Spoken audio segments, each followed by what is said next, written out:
Gujarati news channel को like करें, share करें और सब्सक्राइब करें।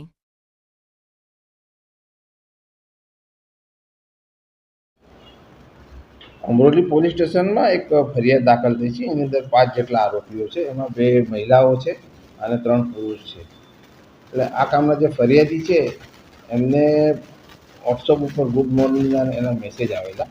એટલે સામેથી બી એમને ગુડ મોર્નિંગ આપ્યા. પછી એમને વાતો થઈ પછી આ લોકો આ જે મહિલા છે એમને આ જે ફરિયાદી છે એ ભટાર બાજુ રહેતા હોય એમને અમરોલી બાજુ બોલાવેલા અને એમના ઘરે બોલાવીને એને વાતમાં પોતાની વાતમાં જાળમાં ફસાવેલા અને ઉપર રૂમમાં ગયેલ. એટલામાં આ કામના બીજા આરોપીઓ તો આવી ગયેલા. તમે ક્રાઇમ બ્રાન્ચના માણસો છીએ એમ કરી અને એમને ઝડપી તપાસ કરીને એમના ખિસ્સામાંથી પૈસા હતા 4,300 જેટલા એ કાઢી લીધેલ અને તમે આમ કરી નાખશો, તમે આમ થઈ જશો, તમે જેલમાં જણાવી ધમકીઓ આપી અને એ પ્રમાણેનો બનાવ બનેલો છે.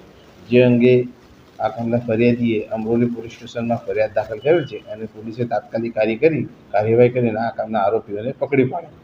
ત્યારબાદ આ આરોપીઓને અત્યારે પોલીસ કસ્ટડી હેઠળ છે. દરમિયાન અત્યારે બીજી એક ફરિયાદ પણ અમરોલી પોલીસ સ્ટેશનમાં આ કામના આરોપી વિરુદ્ધ દાખલ થઈ છે. આ કામના આરોપી અગાઉ પણ અલગ અલગ ગુનાઓમાં સંડોવાયેલા છે. કેમકે આમાં જે એમનું થોડું ગુના છે, રાજુ નાથા ગુજરિયા કરીને છે, એ અગાઉ પકડાયેલા છે. જેમ કે અમરોલી પોલીસ સ્ટેશનમાં, પૂના પોલીસ સ્ટેશનમાં, પછી બીજો રાજેશ ભીકા કાથરોટિયા કરીને છે, એ સરથાના વરાછા કતારગામ પોલીસ સ્ટેશનમાં પકડાય છે. કતારગામ પોલીસ સ્ટેશનમાં પાસાની કાર્યવાહી પણ કરવામાં આવેલ છે. અને વિજય કરીને છે એ વડોદરા તાલુકા પોલીસ સ્ટેશનમાં પણ પકડાયેલો છે. રિપોર્ટર અરવિંદ રાઠોડ।